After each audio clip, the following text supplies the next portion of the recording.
தற்போது முடிந்த தமிழ்நாடு சட்டமன்ற தேர்தலில் தாவேக தலைவர் விஜய் பெரம்பூர், திருச்சி கிழக்கு ஆகிய 2 தொகுதிகளில் போட்டியிட்டார். இதில் 2 தொகுதிகளிலும் வெற்றி பெற்ற விஜய் முதலமைச்சராக பதவியேற்ற பின் திருச்சி கிழக்கில் தனது எம்எல்ஏ பதவியை ராஜினாமா செய்தார். அதைத் தொடர்ந்து திருச்சி கிழக்கு சட்டமன்ற தொகுதி காலியானது என்று அறிவிக்கப்பட்டதும் தாவேக சார்பில் யார் களமிறங்க போகிறார் என்பது பெரும் எதிர்பார்ப்பை ஏற்படுத்தியது.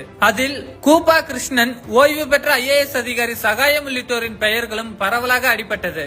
இந்த நிலையில் முதலமைச்சராக பதவியேற்ற பின் முதல் மக்கள் சந்திப்பு கூட்டமாக திருச்சி கூட்டத்தில் விஜய் நேற்று பங்கேற்றார். மேலும் கூட்டத்தில் பேசுகையில் திருச்சி கிழக்கில் உங்கள் வீட்டு பிள்ளையை நிறுத்தப் போவதாக விஜய் கூறினார். இந்த நிலையில் திருச்சி கிழக்கு தொகுதி இடைத்தேர்தலில் தாவேக சார்பில் நடிகர் ராகவா லாரன்ஸை களமிறக்க விஜய் திட்டமிட்டுள்ளதாக தகவல் வெளியாகியுள்ளது. மேலும் தனது அரசியல் என்ட்ரி குறித்து லாரன்ஸ் தனது குருவான ரஜினிகாந்திடம் அறிவுரை கேட்டுள்ளதாகவும் கூறப்படுகிறது. லாரன்ஸ் நடிகர் என்பதை தாண்டி சமூக சேவகராகவும் நல்ல மனித